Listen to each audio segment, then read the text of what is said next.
The analogy I like to use when explaining how you pay for your electric bill as water filling up a bucket. And at the end of the month, you pay for the bill. The bill is composed of two things. One, how much water is there in the bucket?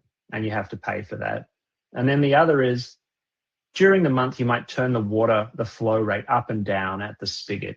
And the utility tracks that. And the maximum flow rate that you ever had at any point during the month that you were filling up the bucket, they charge you for that too.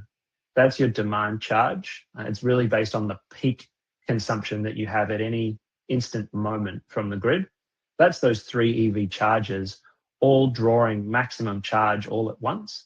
And you can find that the component of your bill could jump from 20% in a traditional setting up to 60 to 70% of your bill, kind of by surprise. And we're seeing lots of folks get caught out by this because they just did it once, just for a minute there, and then they're paying for it every day for the rest of the month, or in some tariffs every month for the rest of the year, because it's a 1 year trailing measure.